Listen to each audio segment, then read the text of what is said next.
Hello दोस्तों, नमस्कार। मैं रत्नाकर सर आप सभी का टारगेट विद गोकुल चैनल में तहे दिल से स्वागत करता हूं। और हम लोग यूपीएसआई 2025 बैच को लेकर कॉन्स्टिट्यूशन की क्लास आगे लेकर चल रहे थे, जिसमें मैंने आपको पहला क्लास आपको दिया था, जिसमें भारतीय संविधान का परिचय दिया था। अब भारतीय संविधान के परिचय देने के साथ साथ मैंने आपको बता दिया था कि कौन कौन से उसमें ऐसे अध्याय हैं जो आपके भारतीय संविधान कौन कौन से ऐसे अध्याय है जो आपके यूपीएसआई 2025 के एग्जाम में क्वेश्चन आने वाले हैं। तो मैंने अध्याय की चर्चा कर ली थी और उसके साथ साथ मैंने एक टॉपिक स्टार्ट भी कर लिया था, जिसको हम लोग बोलते हैं हिस्टोरिकल लाइफ, मतलब ऐतिहासिक विकास। उस ऐतिहासिक विकास के दौर में हम लोगों ने शुरू में पढ़ा था कि भाई 1600 का चार्टर एक्ट पढ़ लिया था, 1600 का चार्टर एक्ट पढ़ा था। उसके बाद 1726 का चार्टर एक्ट पढ़ा था। अब आज हम लोग पढ़ेंगे 1773 का रेगुलेटिंग एक्ट, ठीक है ना। ताइए अब उन्हीं पर आगे कंटिन्यू पढ़ना चालू करते हैं। और ये क्लास जो रिकॉर्ड की जा रही है आपको मैं फिर से बता दे रहा हूँ, 2025 के लिए यूपीएसआई, यूपी पुलिस, आरओ जो भी वनडे ऑल एग्जाम है उन सभी में जहाँ जहाँ संविधान आएगा वहाँ पे ये क्लास आपके लिए कारगर साबित होगी। ताइए स्टार्ट करते हैं क्लास को, ठीक है। तो आज हम लोग इसके पहले जस्ट इसका पहला पार्ट जा चुका है, तो मैं आपको वहाँ पे ऑलरेडी 1726 का चार्टर एक्ट पढ़ा चुका हूँ। आज हम लोग पढ़ने वाले हैं रेगुलेटिंग एक्ट। चलिए सभी बच्चे हेडिंग बनाएंगे रेगुलेटिंग एक्ट।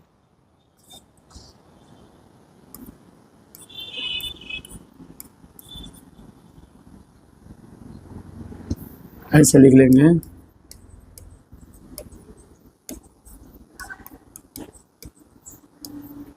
Regulating act 1773। अब देखो जी, हम लोग रेगुलेटिंग एक्ट 1773 पढ़ते हैं और पढ़ने के साथ साथ अब समझते हैं कि यहाँ से ये क्वेश्चन कैसे कैसे क्वेश्चन क्या क्या बन सकते हैं ना। तो सबसे पहले आपको बताऊँ, जो रेगुलेटिंग एक्ट है 1773, ये ध्यान देना, उसमें लॉर्ड नाथ थे और लॉर्ड नाथ के द्वारा गुप्त समिति के अनुशंसा पर इसे लाया गया था। सबसे पहला क्वेश्चन यही बन जाएगा कि किसके अनुशंसा पर लाया गया था बच्चे। तो सबसे पहला क्वेश्चन यही बन जाएगा, ध्यान देना है। आप यहाँ लिख सकते हैं लॉर्ड नाथ के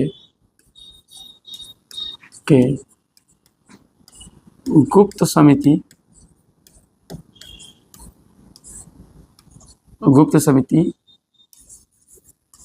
के अनुशंसा पर लाया गया था। क्या हुआ बच्चे? इसे लॉर्ड नाथ के गुप्त समिति की अनुशंसा पर इसे क्या किया गया था? लाया गया था। अब सबसे बड़ी बात होती है, इसे लाया क्यों गया था? हाँ, इसे लाया क्यों किया गया था बच्चे? तो ध्यान देना है, अगर इसका क्वेश्चन पूछा जाए इसे क्यों लाया गया, इसके पीछे क्या रीजन है जो लाया गया। आपको बताओ, इसके पीछे बहुत सारी आप रीजन दे सकते हैं। जैसे आपको मैं कहूँ तो एक तरीके से अगर देखा जाए तो जो ईस्ट इंडिया कंपनी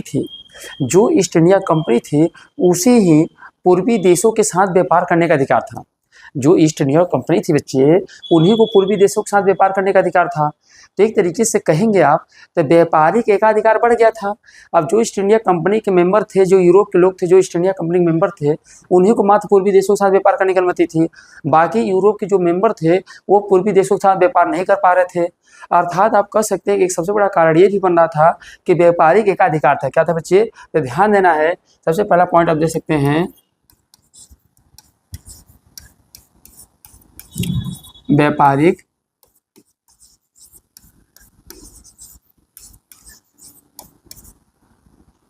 एकाधिकार के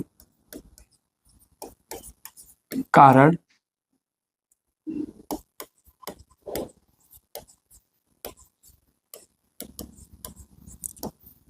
रेगुलेटिंग एक्ट लाया गया। इसके साथ साथ बच्चे दूसरा भी कारण दे सकते हैं। एक तो व्यापारिक एकाधिकार के कारण क्या हुआ, रेगुलेटिंग एक्ट लाया गया। दूसरा कारण दे सकते हैं कि ब्रिटेन में बेटा नैतिकता की गिरावट हो रही थी। क्या हो रही थी? ब्रिटेन में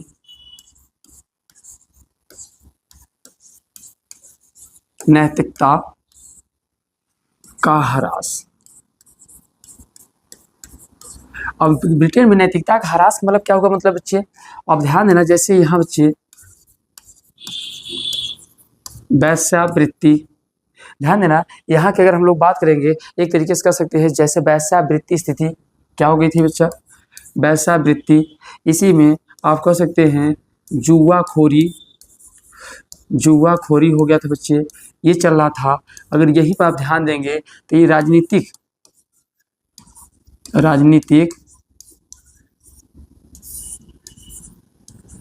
राजनीतिक दल में घूसखोरी,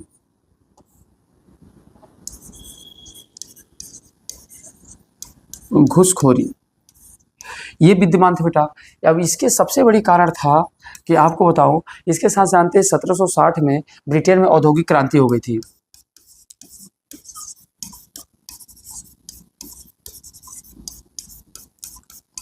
औद्योगिक क्रांति। आप बताओ, ये कुछ ऐसे कारण हैं जिनके कारण 1773 में रेगुलेटिंग एक्ट की बात की गई। अब व्यापारिक एकाधिकार होने के कारण वहाँ की जनता इनके ऊपर दबाव डालने लगी कि व्यापार करने की अनुमति हमको भी मिलनी चाहिए। इसके साथ साथ ब्रिटेन में जो भी कंपनी के लोग थे पैसा कमा रहे थे, तो ठीक ठाक अयाशी कर रहे थे, जुआखोरी कर रहे थे, तो वहाँ के लोगों का शोषण हो रहा था। इसके साथ साथ राजनीतिक दल में भी घूसखोरी चालू हो गया था। और उसके साथ साथ 1760 में जब औद्योगिक क्रांति हुआ तो हर एक व्यक्ति व्यापार करने की इच्छा उनके मन में जगने लगी। तो इसलिए आपको बताऊं, यही सब समस्याओं के कारण क्या हुआ, रेगुलेटिंग एक्ट 1773 लाया गया। अब सबसे बड़ी बात होती है, रेगुलेटिंग एक्ट 1773 लाया गया बेटा, इसमें प्रावधान क्या किया गया, प्रावधान, तो ध्यान देना यहाँ से आपके क्वेश्चन बनेंगे। अभी तक तो मैं इसका पृष्ठभूमि बता रहा था बच्चे, अब यहाँ से क्या मिलेंगे, क्वेश्चन बनेंगे प्रावधान। तो प्रावधान क्या क्या था बच्चे, तो कुल 4 क्षेत्रों में काम किए गए हैं। एक तो ध्यान देना है सीओडी के क्षेत्र में हम लोग देखेंगे क्या कार्य किए बेटा, एक तो सीओडी क्षेत्र में देखेंगे, दूसरा देखेंगे गवर्नर जनरल के क्षेत्र में क्या काम हुआ बेटा, और तीसरा हम लोग देखेंगे सुप्रीम कोर्ट के क्षेत्र में बेटा, क्षेत्र में, और चौथा देखेंगे कर्मचारी के क्षेत्र में। तो कुल इस एक्ट के तहत कुल 4 कार्य किए गए। कितने कार्य किए गए, 4 कार्य किए गए। एक तो सीओडी क्षेत्र में काम किए गए, एक गवर्नर जनरल के क्षेत्र में काम किए गए, एक सुप्रीम कोर्ट के क्षेत्र में काम किए गए, और एक कर्मचारी के क्षेत्र में बच्चे काम किए गए। तो आइए सबसे पहले देखते हैं कि सीओडी के क्षेत्र में क्या काम किए गए। ठीक है भैया, आओ सीओडी क्षेत्र में देखते हैं काम क्या किए गए। यहाँ तक अगर बातें समझ में आ गया हो तो बताओ, फिर हम लोग आगे बढ़ते हैं। चलो, उम्मीद है कि आपको बात यहाँ तक समझ में आ गया है, तो आइए हम लोग आगे बढ़ते हैं।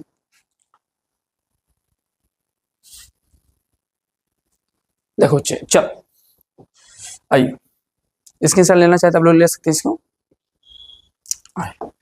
तो सबसे पहले हम लोग देखते हैं बेटा सीओडी के क्षेत्र में।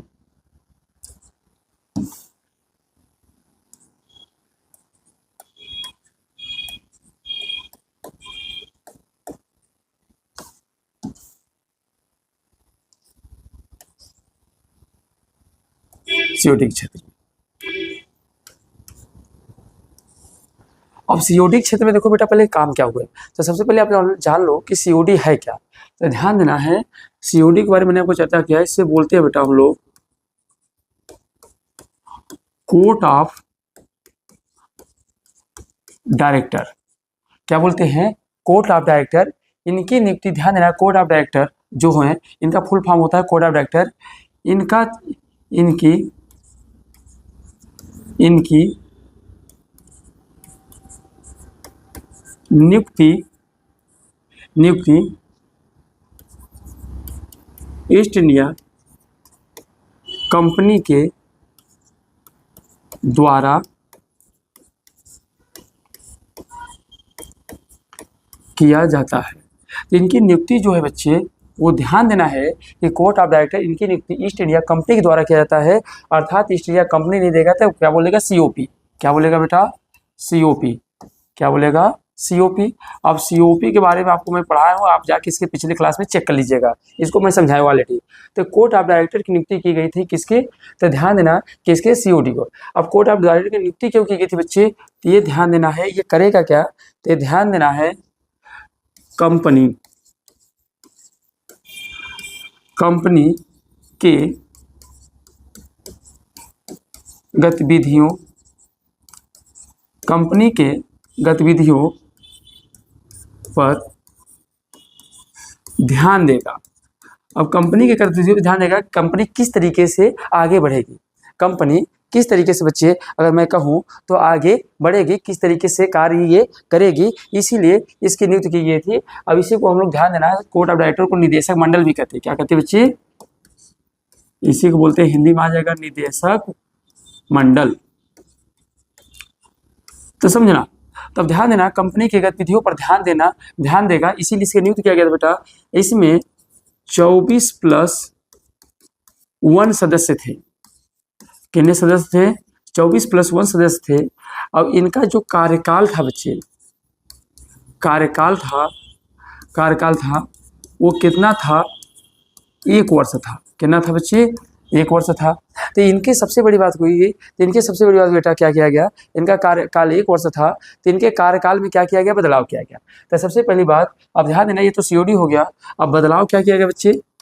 बदलाव, तो बदलाव ये किया गया, पहला पॉइंट कि ध्यान देना, सीओडी का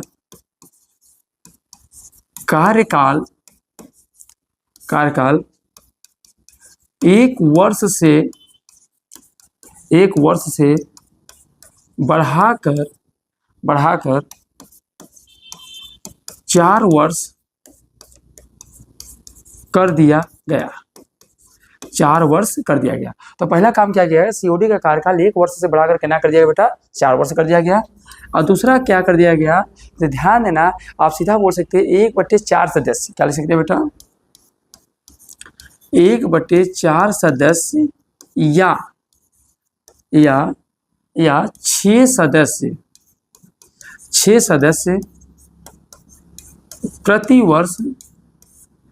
वर्ष त्याग करेंगे एवं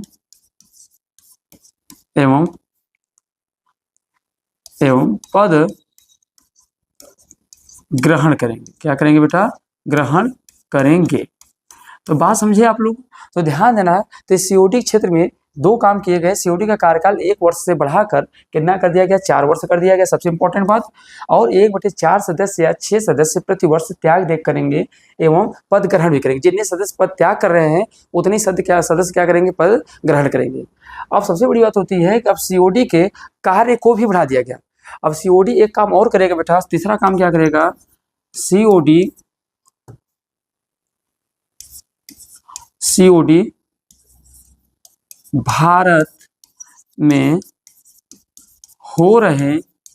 भारत में हो रहे गतिविधियां, जैसे अब गतिविधियां चाहे प्रशासनिक मामले में हो रही हो, चाहे सैन्य मामले में हो रही हो, चाहे राजनीतिक मामले में हो रही हो। अब गतिविधियां जो होगी या तो प्रशासनिक मामले में होगी, या तो राजनीतिक मामले में होगी, या तो सैन्य मामले में होगी, शक्तियों के मामले में होगी। तो जो भी भारत में हो रहे गतिविधियों को ब्रिटिश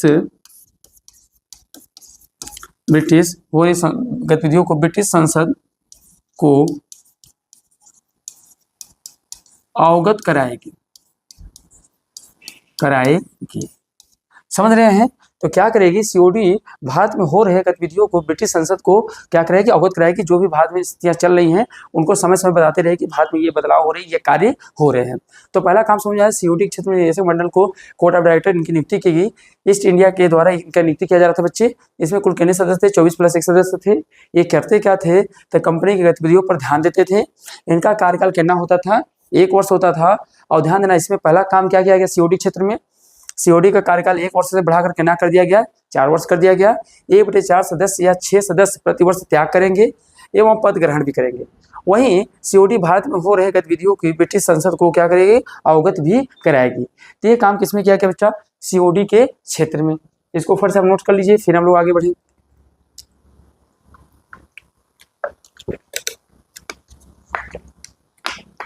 आइए, पहला काम समझ गए बच्चे। आइए दूसरा काम समझते हैं। अब दूसरा काम हम लोग कैसे हो सकते हैं? सीओडी छोड़ने में समझ लिया बेटा। अब आते हैं गवर्नर जनरल के संबंध में। अब देखो जी, पहली बार इस एक्ट में गवर्नर के स्थान पर गवर्नर जनरल पद लाया गया। तो सबसे पहला काम क्या किया गया बच्चे इसके साथ, तो ध्यान देना है,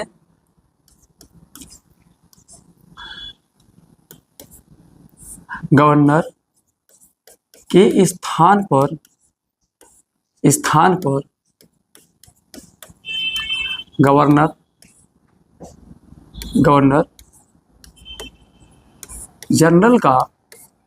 गवर्नर जनरल का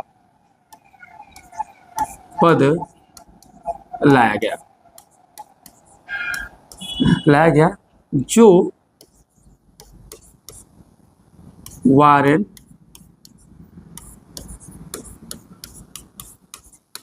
हेस्टिंग थे। कौन थे बच्चे? Warren Hastings. तो पहली बात, गवर्नर के स्थान पर गवर्नर जनरल का पद लाया गया जो वारेन हेस्टिंग थे। तो ध्यान देना, गवर्नर के स्थान पर एक नया पद आ गया, जिसको हम लोग बोलते थे गवर्नर जनरल। तो यही समय इसी एक्ट में गवर्नर जनरल का पद आया था बेटा। दूसरी बात, इसमें भी कुल कितने सदस्य थे बेटा? तो इसमें भी 4+1 सदस्य थे। कितने थे? 4+1। 4+1। अब 4+1 सदस्य थे बेटा। तो जो 4+1 सदस्य थे, तो इसमें से एक कौन था बेटा? एक तो हमारे पास था, जिसको हम लोग बोलते थे क्या? Governor general. और गवर्नर जनरल कौन था भैया? वारेन हेस्टिंग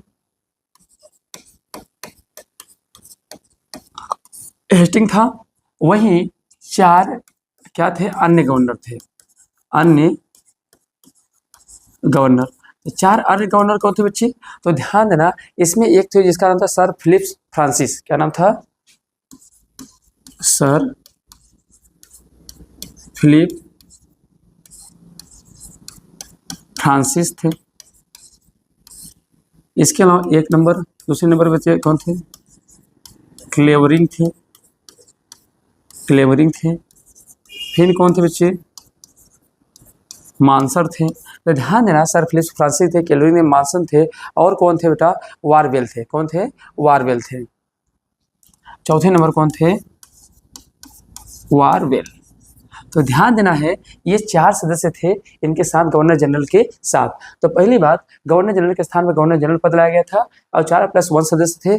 इसके साथ ध्यान देना है, यहीं पर फिर देखो 1726 में हमने बताया था तीनों प्रेसिडेंसियों को अलग कर दिया गया था, अलग अलग कानून बनाने के लिए।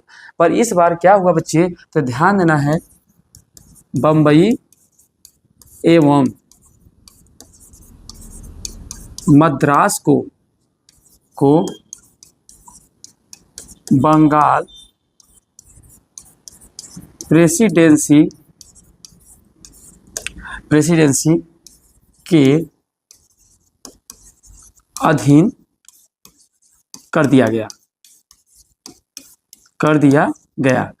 तो ध्यान देना है, इसी में बम्बई और मद्रास को बंगाल प्रेसिडेंसी के क्या कर दिया बच्चे?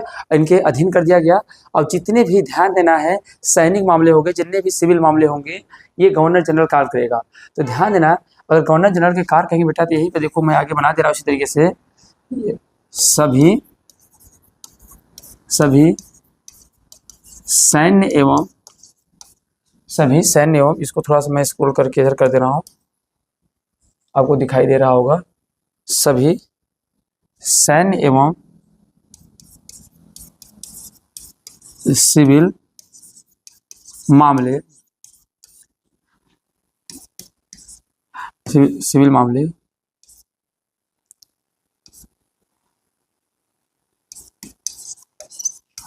गवर्नर जनरल अपने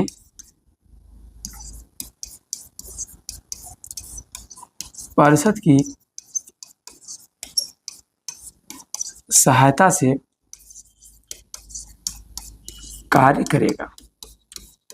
समझ रहे हैं? तो इस एक्ट में ध्यान देना है, तो ये सारे काम किए गए। याद रखें, गवर्नर जनरल के संबंध में काम किया गया बेटा। तो गवर्नर के संबंध में क्या कार्य किया गया समझ में आ गया। सीओडी क्षेत्र में क्या काम किया गया समझ में आ गया। अब हम लोग देखते हैं सुप्रीम कोर्ट के बारे में ना, तो ध्यान देना। आइए, तो दोनों काम अगर हो गए बेटा, स्क्रीन शॉट आप लोग ले लीजिए, फिर आगे बढ़ते हैं। आइए, आप लोग स्क्रीन शॉट ले लिए होंगे। आइए अब देखते हैं किसके देखते हैं, सुप्रीम कोर्ट के क्षेत्र में।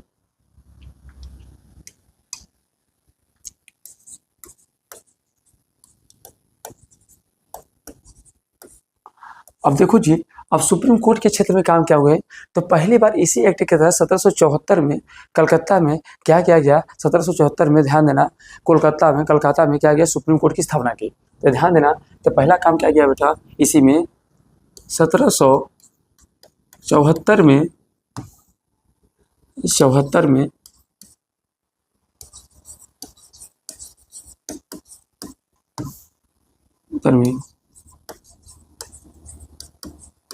कलकत्ता में सुप्रीम कोर्ट की स्थापना किया गया। क्या किया गया बच्चे, तो सुप्रीम कोर्ट का 1774 में कलकत्ता में सुप्रीम कोर्ट का क्या किया गया बेटा, स्थापना किया गया। अब इसमें भी अगर मैं आपसे कहूँ तो इसमें बेटा 1+3 सदस्य थे, 1+3 सदस्य थे।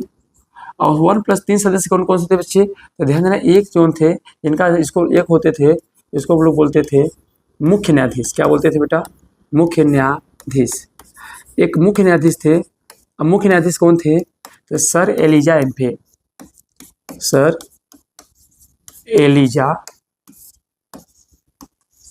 एम्फे। तो सर एलिजा एम्फे थे। अब इसके अलावा बेटा 3 ध्यान देना है, अन्य जज थे, अन्य जज। तो अन्य जज 3 कौन कौन थे बेटा, तो इनका नाम आप याद रख सकते हैं। तो ध्यान देना, लेमिस्टर,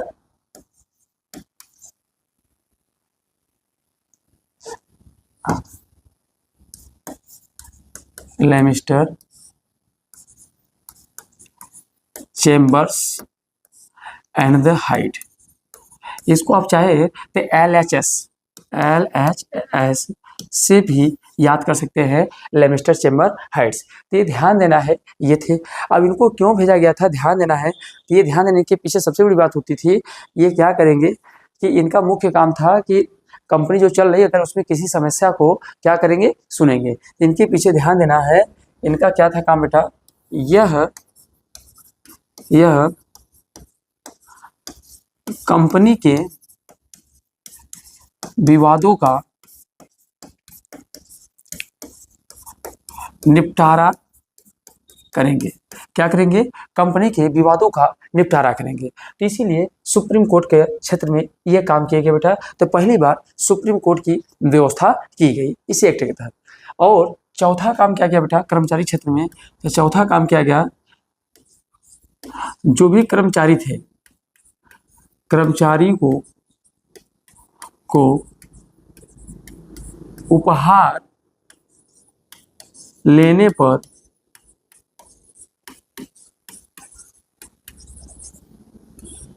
प्रतिबंध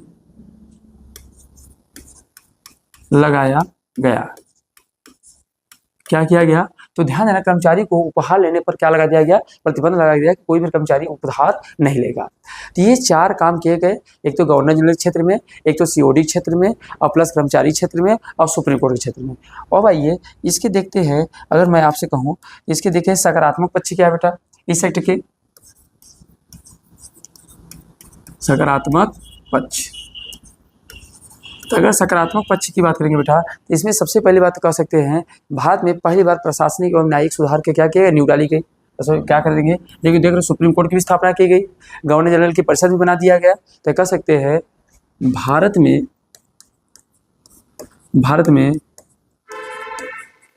पहली बार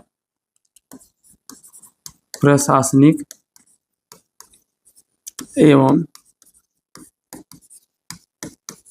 न्यायिक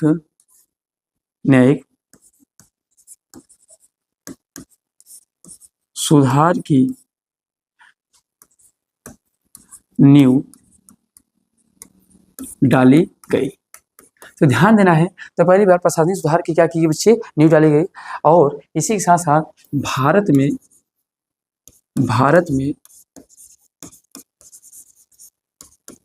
भ्रष्टाचार को कम किया गया। तो भारत में जो भ्रष्टाचार बहुत ज़्यादा हो रहा था उसमें भी नियंत्रण लाया गया। अब सबसे बड़ी बात होती है बेटा, अगर देखा जाए तो इसके साथ साथ नकारात्मक पक्ष भी होंगे, नकारात्मक पक्ष। अब नकारात्मक पक्ष क्या थे बेटा? तो सबसे पहली बात सीओडी तो हमने बना दिया, पर सीओडी को नियंत्रण करने वाली कोई संस्था नहीं बनाई। तो सबसे बड़ी कमियां थी क्या होती है बेटा? सीओडी को नियंत्रित करने का कोई उपाय नहीं था। तो पहली कमियां तो होगी बेटा कि जो सीओडी हमने बनाया था उसके नियंत्रण करने का कोई भी उपाय नहीं था। और दूसरा काम, सुप्रीम कोर्ट को ज्यादा शक्ति दिया गया था। तो ये सारे काम ध्यान देना, आपको मैं 1773 के रेगुलेटिंग एक्ट को इतना एलोब्रेट करके पढ़ा दिया हूँ कि इससे ज़्यादा इससे क्वेश्चन कुछ बन ही नहीं सकता, सारे क्वेश्चन इसमें आ जाएंगे। इसके लिए बड़ा क्लास थोड़ा सा ड्यूरेशन लंबा होगा, पर वन करके एक बार आप कॉन्स्टिट्यूशन पढ़ लीजिएगा मेरे साथ, आपको फिर कॉन्स्टिट्यूशन दोबारा पढ़ने की जरूरत नहीं पड़ेगी। आई होप, ऐसा मैं आपसे विश्वास मैं अपने ऊपर भी रखता हूँ और आपके ऊपर भी रखता हूँ, अगर आप मन लगा के पढ़ लिए तो। ठीक है, तो आइए, अब ये पहला एक्ट हो गया, तो पहले एक्ट में हमने देख लिया 4 क्षेत्रों में काम करना है, इंपॉर्टेंट हमारे लिए यही है। और देखियो, एक्टों की बात आएगी बच्चे, तो आपको सिर्फ काम क्या करना है बेटा, यहाँ से ध्यान देना है, आपको ये याद रखना है, इसको याद रखना है, इसको याद रखना है, और इसके साथ ये दोनों काम को याद रखना है। ठीक है, आइए अब इसके बाद अगला कौन सा एक्ट आएगा बेटा? तो आइए अगले एक्ट की तरफ हम लोग बढ़ते हैं। देखिए, तो अगला एक्ट हमारे पास क्या है बच्चे? देखिएगा, तो अगली एक्ट की बात करेंगे बेटा, तो इसी में एक्ट ऑफ सेटलमेंट आता है 1781। क्या आता है? एक्ट ऑफ सेटलमेंट 1781 आता है।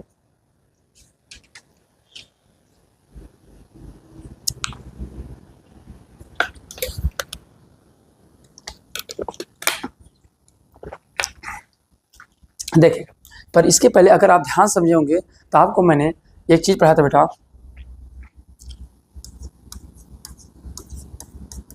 Charter act 1726। तो मैंने कहा था 1726 चार्टर एक्ट में एक बात कहा गया था। क्या बात कहा गया था बच्चे? इसमें यह बात कहा गया था कि ध्यान देना, अगर देखा जाए तो सत्ता का क्या हुआ था बेटा? तो सत्ता का एकीकरण हुआ था कि विकेंद्रीकरण हुआ था? अगर ध्यान समझेंगे तो 1726 में आप देखेंगे तो सत्ता का क्या था? विकेंद्रीकरण। क्या था बेटा? यहाँ सत्ता का विकेंद्रीकरण दिखाई दे रहा था, विकेंद्रीकरण। क्यों? क्योंकि मैंने आपको समझाया था कि इसमें जो आपका तीनों प्रेसिडेंसियाँ थी, ये वाला, ये तीनों प्रेसिडेंसियाँ अपने आप को अलग अलग होकर कानून का निर्माण कर रहे थे। वहीं आपने जब 1773 का आपने रेगुलेटिंग एक्ट देखा, 1773 का जब रेगुलेटिंग एक्ट देखा, इसमें देखा कि अब यहाँ सत्ता का क्या देखा जा रहा है बच्चे? सत्ता का एकीकरण। अब सत्ता के एकीकरण क्यों दिख रहा है? क्योंकि देख रहे हो बंगाल प्रेसिडेंसी के अंदर, आप ध्यान समझेंगे, ये जो ही तीनों प्रेसिडेंसी थी और ये इन दोनों प्रेसिडेंसियों को अब बंगाल के क्या कर दिया गया? अधीन कर दिया गया। आपको बताऊँ 1773 रेगुलेटिंग एक्ट के बाद अब आता है आपका 1833। क्या आता है बच्चे? 1833। और यहाँ बताऊँ, इसके बाद आगे पढ़ाऊँगा आपको, आएगा 1833 का चार्टर एक्ट। और 1833 का जो चार्टर एक्ट आता है बेटा, तो यहाँ से देखेंगे केंद्रीकरण एकदम पूर्णतः हो गया था। अगर देखेंगे सत्ता का केंद्रीकरण पूर्णतः हो गया था। मतलब एक तरीके से यहाँ पे सत्ता का केंद्रीकरण क्या होगा? पूरी तरीके से आपको दिखाई देता है। और वहीं आप आगे जब पढ़ाऊंगा आपको, तो 1861 का अधिनियम पढ़ेंगे। 1800 अगर 61 हम लोग देखते हैं, 1861 का एक्ट देखते हैं, इसमें हमको ये दिखाई देता है 1861 में, यहाँ से अब फिर साथ अब सत्ता का आपको विकेंद्रीकरण दिखेगा। सत्ता का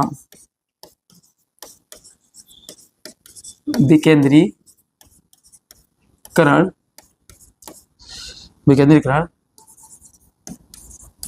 दिखाई देता है। तो देखो जी, बड़े बड़े पेपरों में जैसे आप पीसीएस आइए जैसे एग्जामों को देंगे ना, तो वहाँ पे क्वेश्चन इसी तरीके से बनते हैं। तो कब सत्ता का विकेंद्रीकरण दिखाई दिया? 1726 में दिखाई दिया। फिर सत्ता का एकीकरण कब दिखाई देगा? 1773 में देखा। पूर्णता कब हो गया? 1833 में हो गया। अब फिर विकेंद्रीकरण कब आ गया? 1861 में। तो कब केंद्रीकरण? विकेंद्रीकरण। केंद्रीकरण का मतलब होता है जब सत्ता एक हाथों में आ जाए, तो उसे बोलते हैं सत्ता का केंद्रीकरण। जब सत्ता दो हाथों में बढ़ जाए, मतलब कई लोग उसको मिलकर प्रशासन शासन चलाने लगे, तो उसे बोलते हैं विकेंद्रीकरण। तो अब इस तरीके से आप अपने कॉपी में बना लेंगे, तो यहाँ से आपको लोग एक्स्ट्रा पॉइंट मिल जाएगा। आइए अब हम लोग पढ़ते हैं एक्ट ऑफ सेटलमेंट। क्या पढ़ते हैं बच्चे? हेडिंग बनाएंगे एक्ट ऑफ सेटलमेंट 1781। तो हम लोग अब पढ़ने जा रहे हैं एक्ट ऑफ सेटलमेंट 1781 पढ़ने जा रहे हैं बेटा। एक्ट ऑफ सेटलमेंट हमारे पास जो है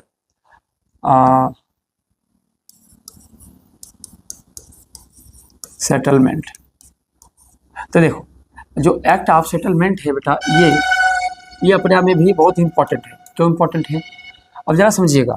अब यहाँ पर हुआ क्या बच्चे? तो सबसे बड़ी बात होती है, तो ध्यान देना है, एक ब्रिटेन के पीएम थे, उसमें ब्रिटेन के पीएम कौन थे? और अध्यक्ष, ब्रिटेन के पीएम और अध्यक्ष एडमंड वर्क के सुझाव पे इसे लाया गया था। पहली बात ध्यान देना, इसे कैसे लाया गया था? इसे ब्रिटेन के पीएम एवं अध्यक्ष एडमंड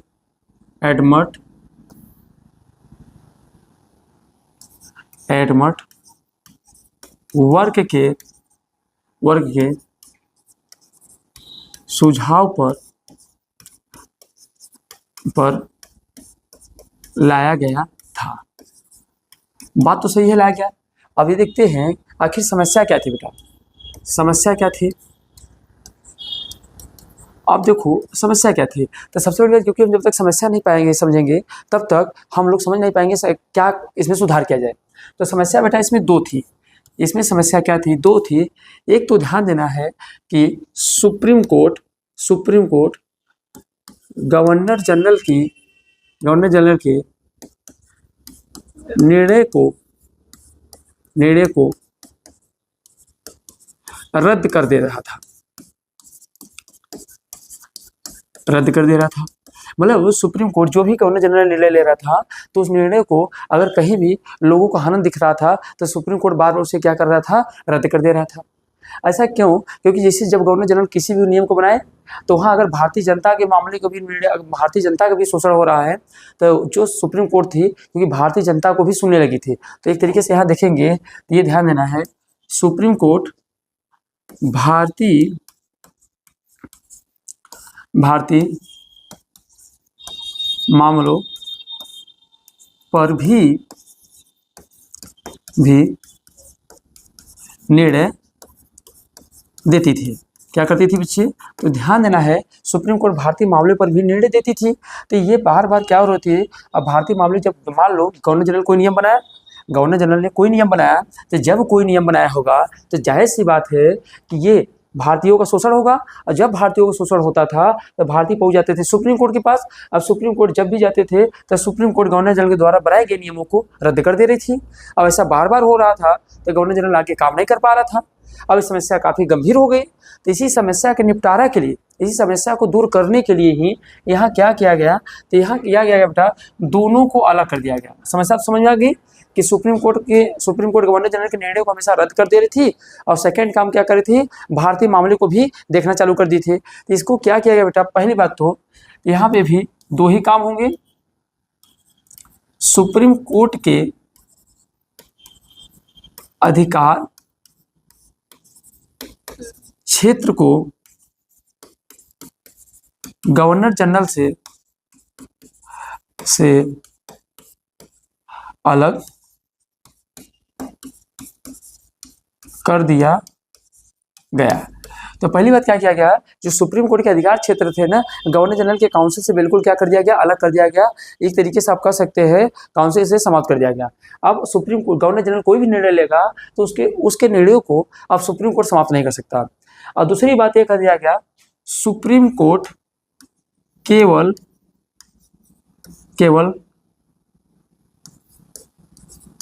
फोर्ट विलियम अर्थात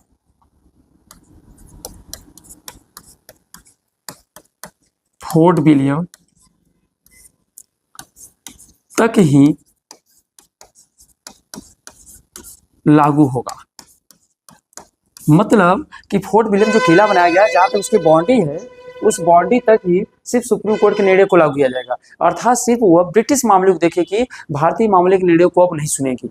समझ रहे हैं? इसीलिए एक्ट ऑफ सेटलमेंट लाया गया था, क्योंकि यहाँ पे दोनों आपस में सुप्रीम कोर्ट और गवर्नर जनरल आपस में ही क्या हो जा रहे थे, लड़ जा रहे थे। तो सुप्रीम कोर्ट को गवर्नर जनरल की शक्तियों से बिल्कुल अलग कर दिया गया और गवर्नर जनरल जो भी निर्णय लेगा सुप्रीम कोर्ट से रद्द नहीं कर सकता है। अर्थात कुल मिला के कहा जा सकता है कि सुप्रीम कोर्ट की शक्तियों को यहाँ कुल मिला के एक्ट ऑफ सेटलमेंट के माध्यम से कम किया गया है। बात समझ गए? तो यही था एक्ट ऑफ सेटलमेंट। इसके बाद जब एक्ट ऑफ सेटलमेंट बेटा अगर आपको समझ में आ गया होगा तो इसके बाद हम पढ़ेंगे, ध्यान देना है, Pitt's India act 1784। Pitt's India act 1784। आइए समझा जाए पिट्स इंडिया एक्ट 1784 बेटा। आइए यहाँ तक आपको समझ आ गया तो नोट डाउन कर लीजिए। चलिए आइए भैया, तो डालेंगे आप लोग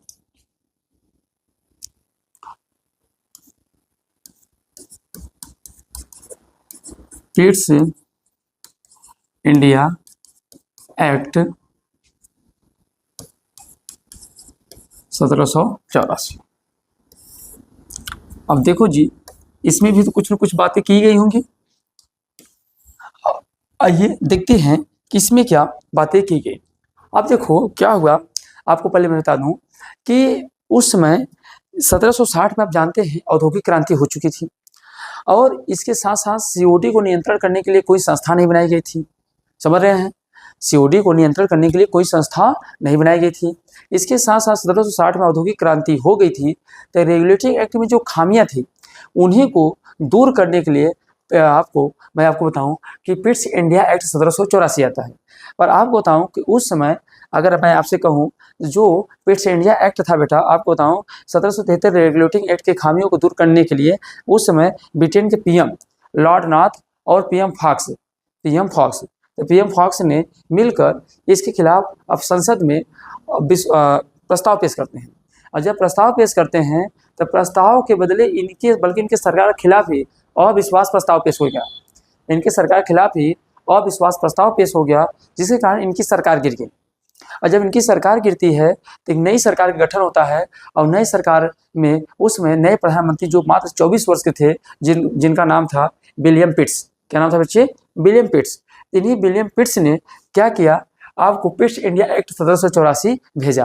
तो आप ध्यान समझिएगा, अगर मैं आपको बताना चाहूँ तो मैंने आपको बताया क्या, इसे लाया क्यों गया बच्चे, इसे लाया क्यों गया? तो हमने कहा 1773 रेगुलेटिंग एक्ट के खामियों को दूर करने के लिए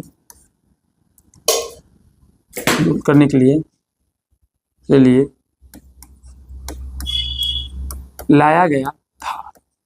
दूर करने के लिए क्या किया बच्चे? इसे लाया गया था। किसको लाया गया था? 1773 के रेगुलेटरी एक्ट को खामियों को दूर करने के लिए इसे लाया गया।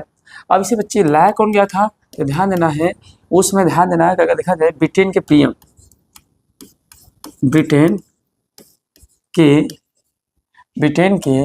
पीएम जिनका नाम था लॉर्ड नॉर्थ एवं एम.एस. फॉक्स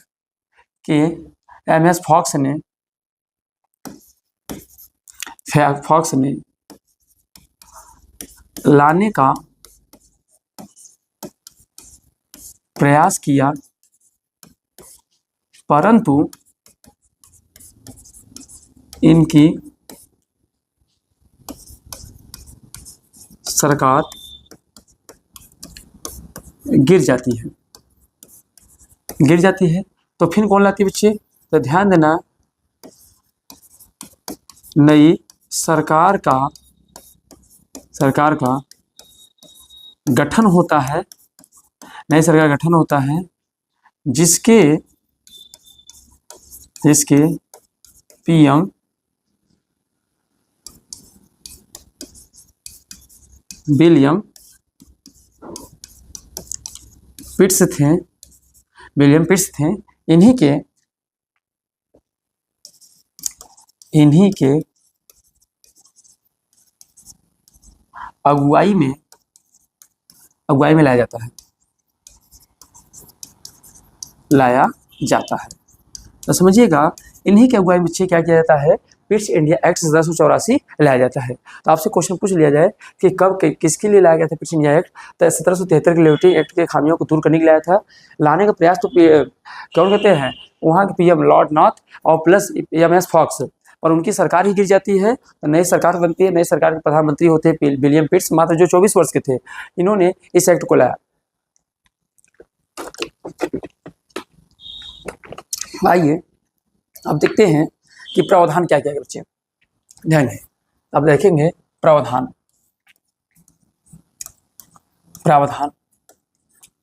अगर आप लोग प्रावधान की बात करेंगे तो सबसे पहली बात, क्या प्रावधान किया गया बेटा, तो पहला प्रावधान किया गया, तो ध्यान देना, दोहरी सरकार की प्रणाली आई। क्या सबसे पहला क्या किया गया बच्चे, तो ध्यान देना, दोहरी सरकार प्रणाली के माध्यम से ईस्ट इंडिया कंपनी के कार्यों को किया जाएगा। तो पहला काम किया गया, दोहरी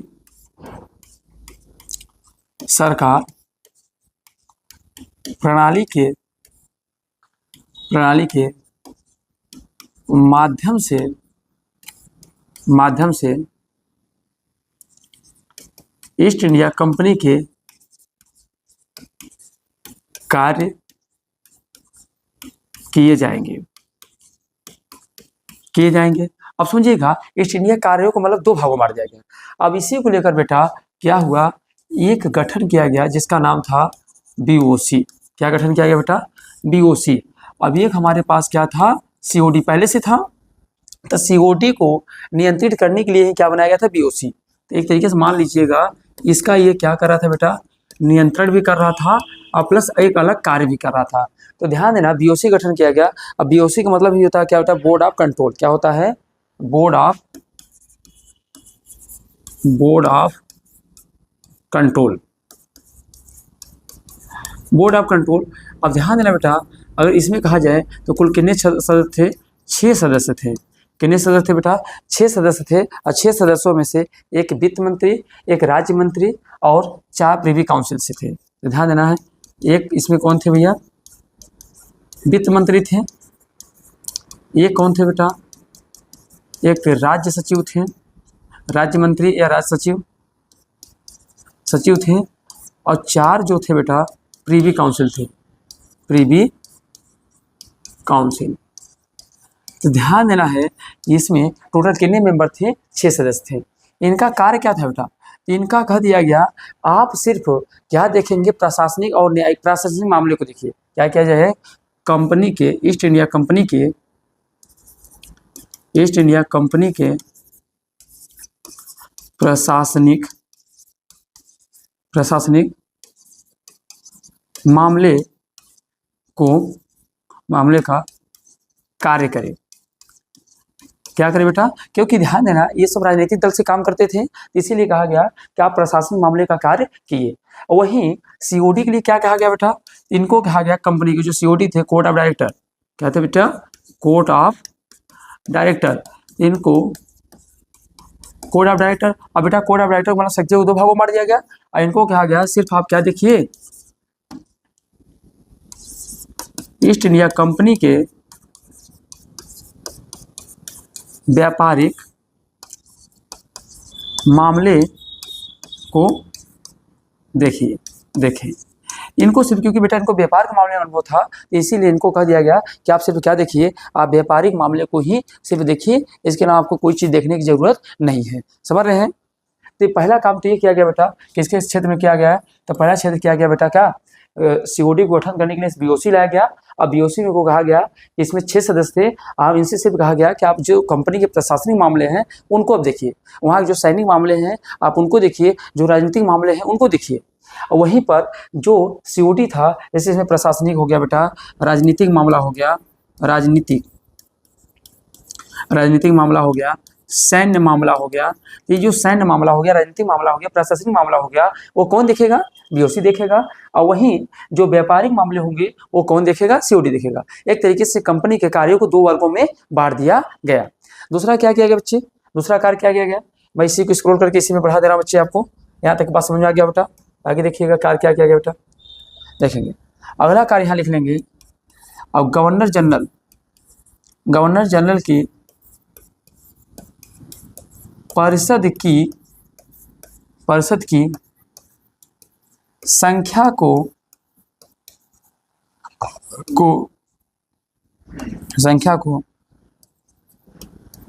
घटाकर 3 कर दिया गया।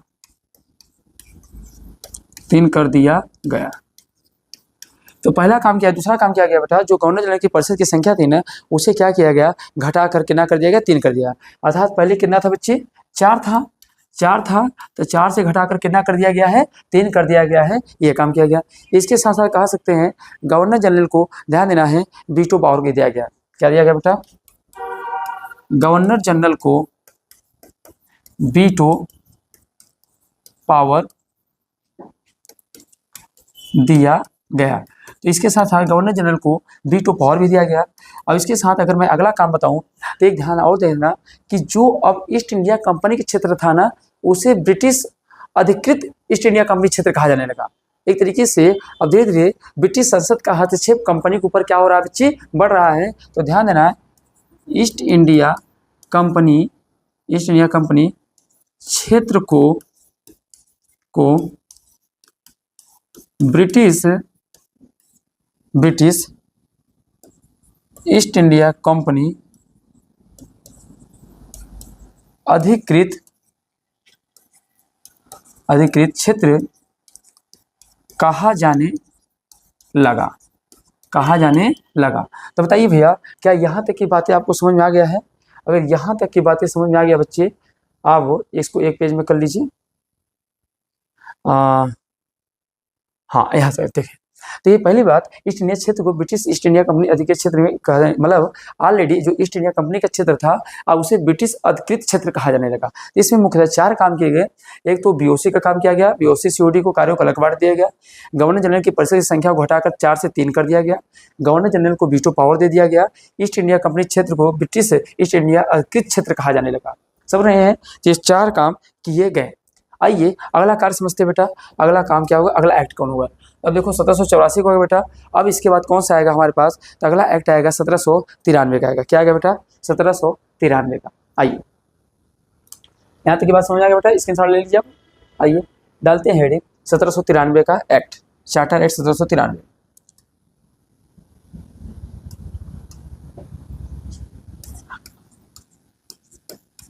Charter act 1793।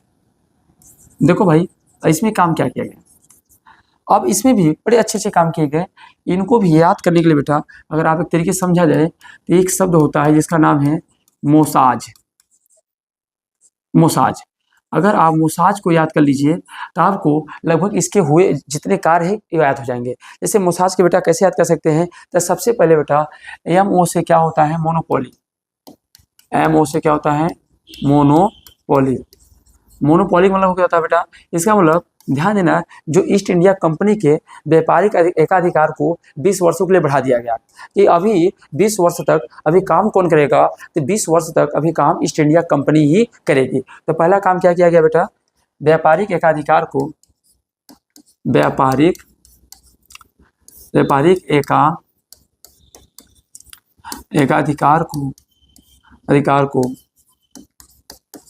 20 वर्षों के लिए बढ़ा दिया गया। क्या किया गया बच्चे? तो 20 वर्षों के लिए व्यापारिक एकाधिकार को बढ़ा दिया गया। दूसरा क्या काम किया बेटा? आप जानते हो कि ध्यान देना, एस से ऐसे क्या होता है बेटा, सैलरी। अब जरा समझिए मेरी बात को। अब देखो क्या था बेटा, बीओसी था। अब बीओसी का गठन कौन की थी, ब्रिटिश संसद की थी। अब बीओसी का जो गठन की थी ब्रिटिश संसद की थी, तो प्रारंभिक समय में इसके वेतन को ब्रिटिश संसद देती थी, ब्रिटिश संसद देती थी। पर अब कहा गया बीओसी का वेतन, बीओसी के वेतन भारतीय राजस्व से दिया जाएगा। मतलब अब इनकी सैलरी भी कहने मतलब एक तरीके से देखा जाए तो ईस्ट इंडिया कंपनी के ऊपर एक और भार बढ़ गया। तो बीओसी का वेतन भारतीय राजस्व से दिया जाएगा। अब ई से क्या होगा बच्चे, ई से क्या हो गया, एडवांस। क्या हो गया, एडवांस। अब इसका मतलब क्या होता है बच्चे, तो ध्यान देना। अब क्या, ईस्ट इंडिया कंपनी के खर्च जो भी है, खर्च करने के बाद या जो भी चीजें हैं, आपको 5 लाख सालाना संसद को अग्रिम देना पड़ेगा, एडवांस देना पड़ेगा, तब आपको ईस्ट इंडिया कंपनी ग्रुप में आपको पूर्वी देशों में व्यापार करने की अनुमति रहेगी। तो अर्थात आप कह सकते हैं 5 लाख रुपया ब्रिटिश संसद को अग्रिम देना होगा ईस्ट इंडिया कंपनी को। मतलब 5 लाख रुपया ब्रिटिश संसद को अग्रिम देना होगा ईस्ट इंडिया कंपनी को। ईस्ट इंडिया कंपनी क्या करेगी, 5 लाख रुपया हर वर्ष स्टार्ट होने से पहले ही वो क्या करेगी, एडवांस में दे देगी। किसको दे देगी, ईस्ट इंडिया कंपनी किसको दे देगी, ब्रिटिश संसद को दे देगी। तो किसको दे देगी बच्चे, ब्रिटिश संसद को दे देगी। इसके बाद कह सकते हैं सभी खर्चों के अलावा 5 लाख रुपया उसका खर्च और बढ़ा दिया गया, जिसको देना होगा ब्रिटिश संसद को। इसके अलावा बच्चे इसमें और क्या किया बेटा, उसके बाद क्या किया, जी से क्या हो गया बच्चे, जी से हो गया गवर्नर जनरल। क्या हो गया बेटा, गवर्नर जनरल। तो गवर्नर जनरल के शक्ति को और बढ़ा दिया गया। गवर्नर जनरल की जो शक्तियां थी बच्चा, उसे भी क्या कर दिया गया, और बढ़ा दिया गया। तो इसके साथ साथ ध्यान देना, गवर्नर जनरल की शक्तियां थी उसे क्या किया गया बच्चे, बढ़ा दिया गया। अब इसी में एक तरीके से और कर सकते हो, जो गवर्नर जनरल थे और उसका जो गवर्नर थे, दो ध्यान देना, गवर्नर जनरल और कमांडर इन चीफ। तो ध्यान देना बच्चे, इसी के साथ एक काम और किया गया, गवर्नर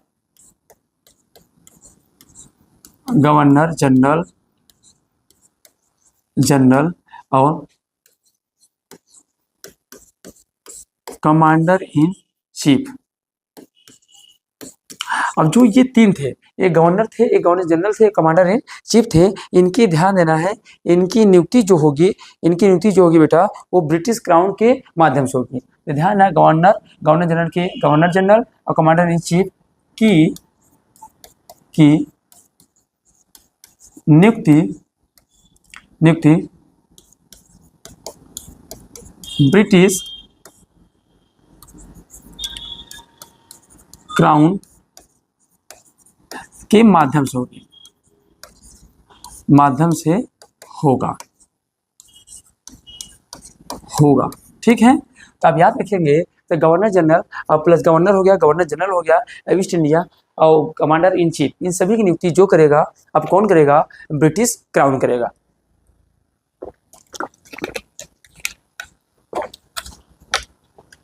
यहां तक की बात समझ आ गई भैया। चलो, तो यहाँ तक कि अगर 1793 समझ में आ गया, तो व्यापारिक अधिकार को 20 वर्षों के लिए बढ़ा दिया गया। बीओसी को वेतन को भारतीय राजस्व से दे दिया जाएगा। 5 लाख रुपये ब्रिटिश संसद को अग्रिम देना होगा, एडवांस देना होगा। गवर्नर जनरल की शक्तियों को बढ़ा दिया गया। Governor general commander in chief की नियुक्ति ब्रिटिश क्राउन के माध्यम से होगा। ये कुछ काम किस एक्ट के तहत किए गए, तो चार्टर एक्ट 1793। अब 20 वर्षों के लिए एक अधिकार बढ़ा दिया गया बेटा, इसका मतलब आने वाला है 1813। क्या आने वाले बच्चे, 1813 का चार्टर एक्ट हम लोग पढ़ने वाले हैं। देखो, आइए अब डालेंगे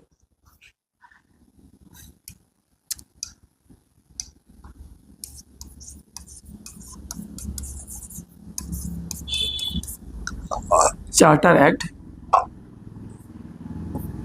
1813।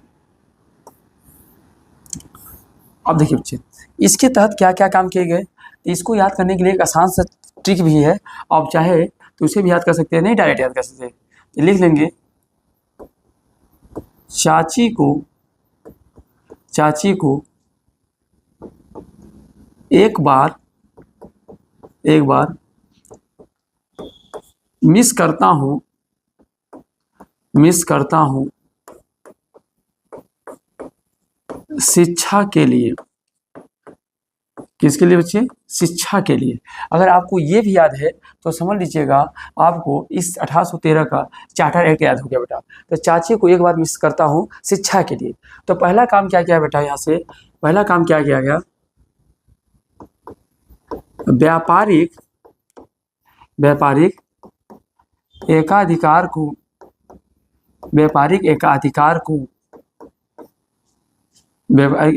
को समाप्त कर दिया गया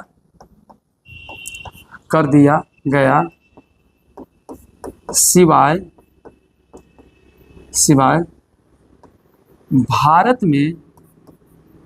में चाय एवं चीन देश के साथ व्यापार। समझ रहे हैं? तो एक तरीके से व्यापारिक अधिकार जो 20 वर्षों के लिए बढ़ाया गया था उसे क्या कर दिया गया बच्चे, तो एक तरीके से समाप्त कर दिया गया, और चाय और चीन को छोड़कर। बात समझ आ रहा है बेटा? इसके साथ साथ दूसरा काम क्या किया बेटा, एक बार मिस, तो दूसरा क्या होगा बेटा, तो दूसरा काम लिखेंगे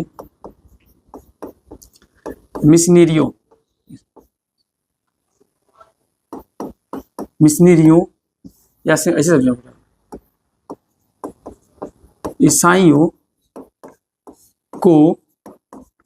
ईसाइयों को भारत भेजा गया धर्म प्रचार के लिए। किसके लिए भेजा गया बेटा, तो ध्यान देना, ईसाइयों को भेजा गया धर्म प्रचार के लिए भेजा गया कि आप जाइए भारत में धर्म प्रचार करिए।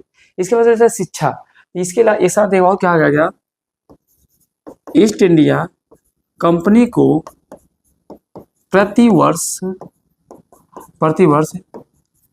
1 लाख रुपया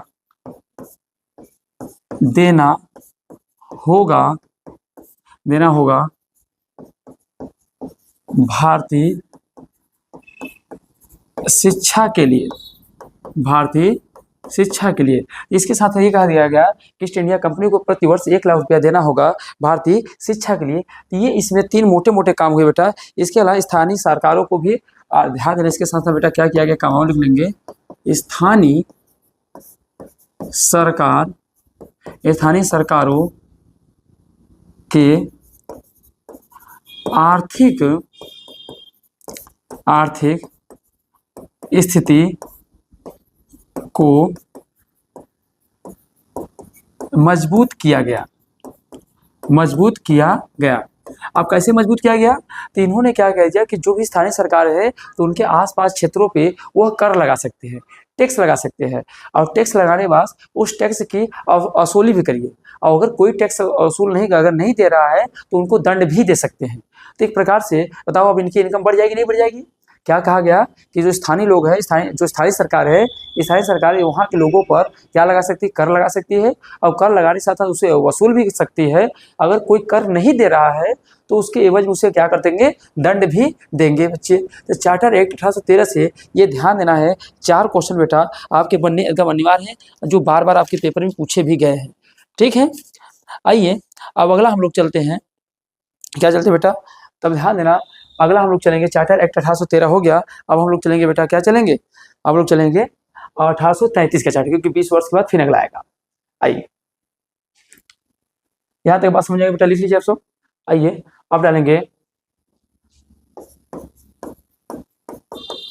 चार्टर एक्ट 1833।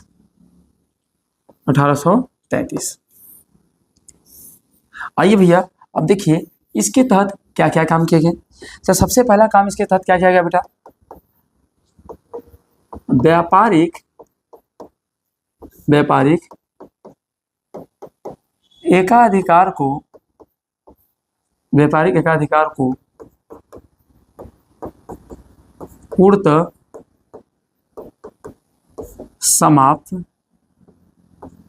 समाप्त कर दिया गया।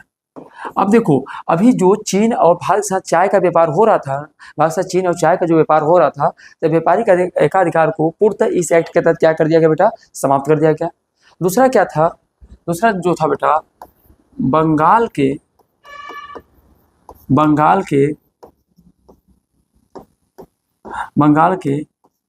गवर्नर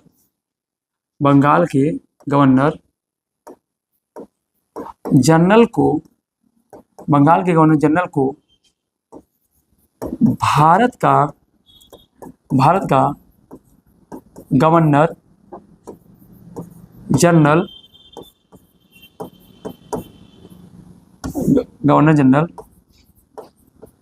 कहा जाने लगा।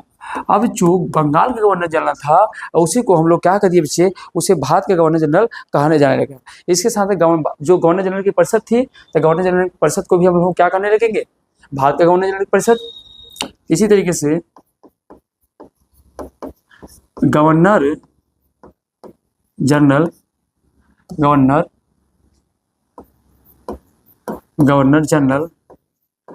की परिषद को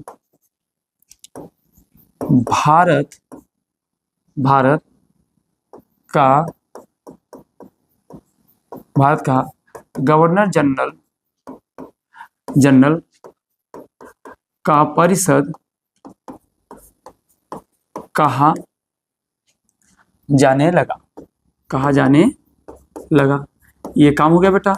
इसी में अब अगला काम क्या हो जाता है बच्चे, तो अगला काम ये होता है गवर्नर की संपूर्ण, अब ध्यान देना, जो गवर्नर जनरल की परिषद थी बेटा, जो ध्यान देना है, गवर्नर जनरल के परिषद को संपूर्ण भारत के लिए कानून बनाने का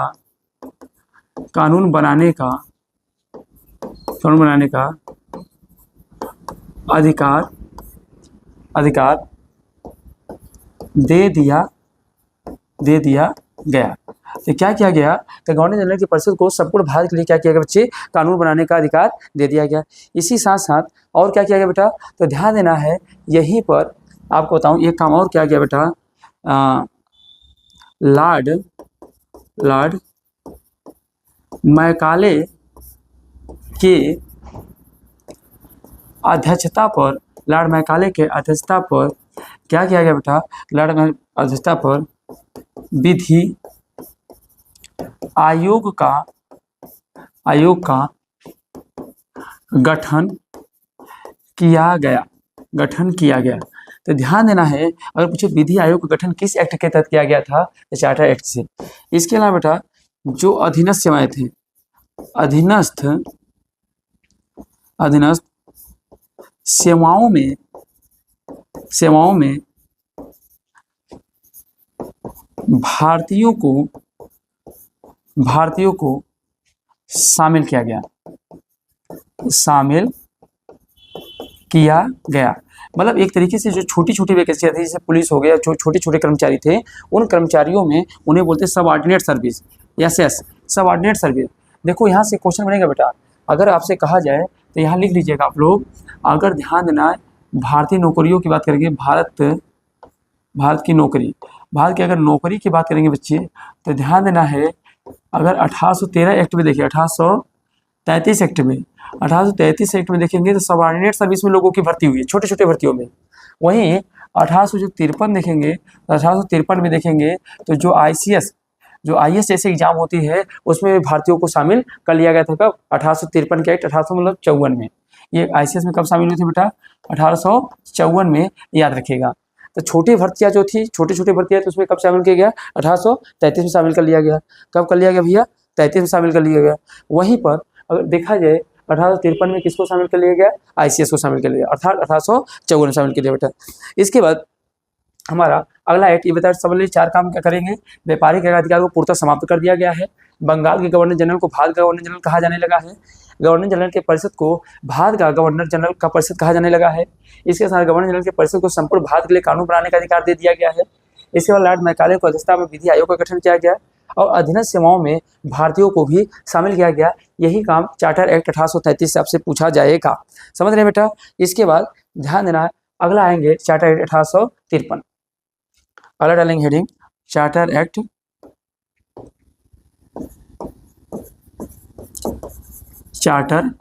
1853। अब ध्यान देना बेटा, अब इसमें क्या किया गया, तो इसमें सबसे पहला काम ध्यान देना ये किया गया है, जो ईस्ट इंडिया कंपनी के व्यापारिक एकाधिकार को 20 वर्ष के लिए बढ़ाया नहीं गया। क्या किया गया पहला काम, ईस्ट इंडिया कंपनी के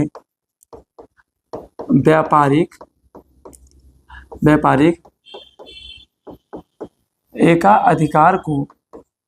एकाधिकार को 20 वर्षों के लिए बढ़ाया नहीं गया, बल्कि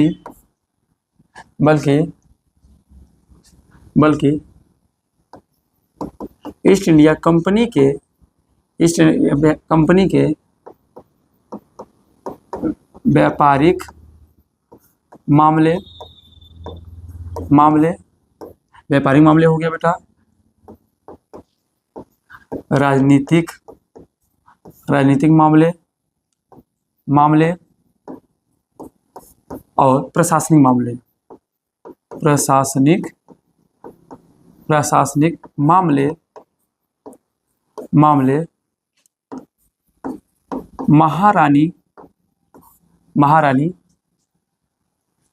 महारानी द्वारा नियंत्रित किया जाएगा। महारानी द्वारा क्या किया जाएगा बेटा, नियंत्रित किया जाएगा। और ध्यान देना, और महारानी जब चाहे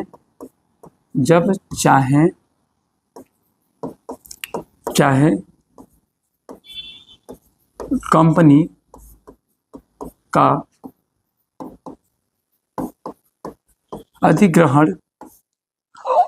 अधिग्रहण कर सकती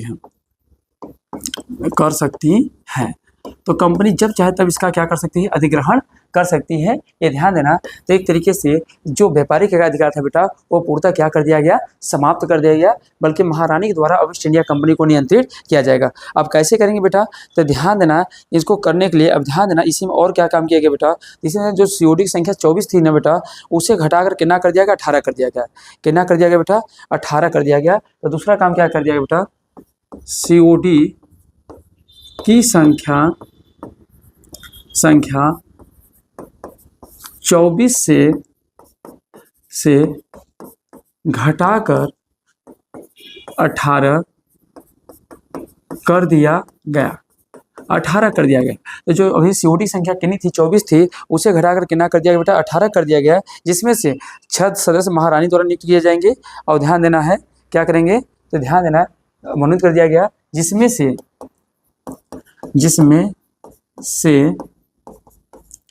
6 सदस्य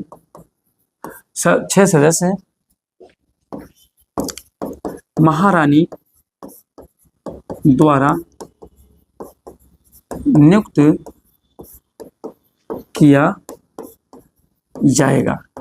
जाएगा एवं इसके प्रक्रिया या कोरम के लिए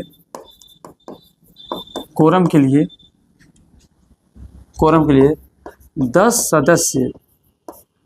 सदस्य का होना अनिवार्य है। मतलब अगर कोई कार्य हो रहा है, अनिवार्य है, अगर कोई कार्य कर रहे हैं तो कम से कम 18 सदस्यों में से कितने सदस्य होने चाहिए, 10 सदस्य होने चाहिए। और उस 18 सदस्यों में से 6 सदस्य कौन नियुक्त करेगा, तो महारानी करेंगे। और कोई कार्य कर रहे हैं तो उस कार्य करने के लिए बेटा एक तरीके से हमको 10 सदस्यों का होना इसके लिए है। इसके साथ साथ कह सकते हैं एक तरीके से कह सकते हैं बेटा, ये कौन सी परीक्षाओं में बेटा आपको कर सकते हैं, सिविल सेवाओं में। क्या किया है बेटा, सिविल सेवाओं में, सिविल सेवाओं में, सिविल सेवाओं में भारतीयों को शामिल किया गया मैकाले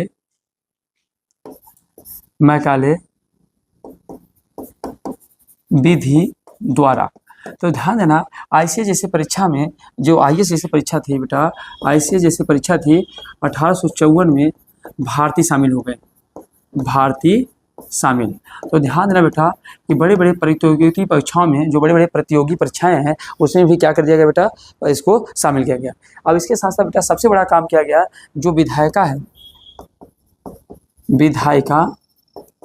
विधायिका को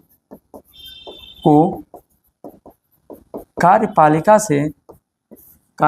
से अलग किया गया। क्या किया गया बेटा, तो जो विधायिका है, विधायिका को कार्यपालिका से क्या कर दिया गया, अलग कर दिया गया।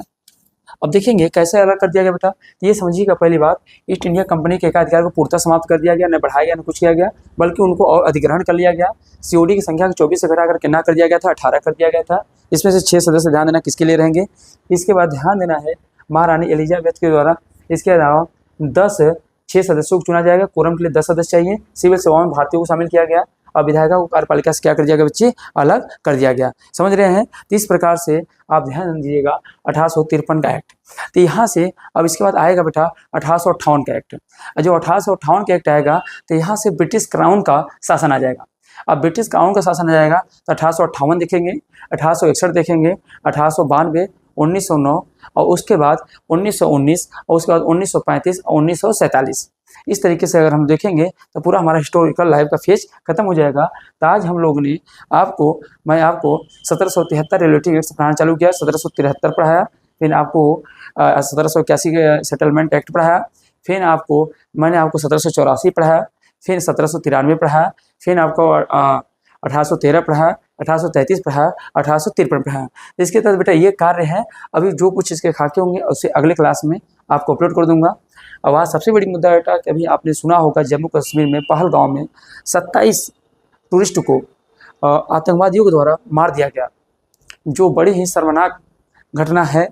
और ऐसे लोग पता नहीं कहाँ से आते हैं, कैसे आते हैं, समझ में नहीं आता है कि इंसान को ही मार रहा है।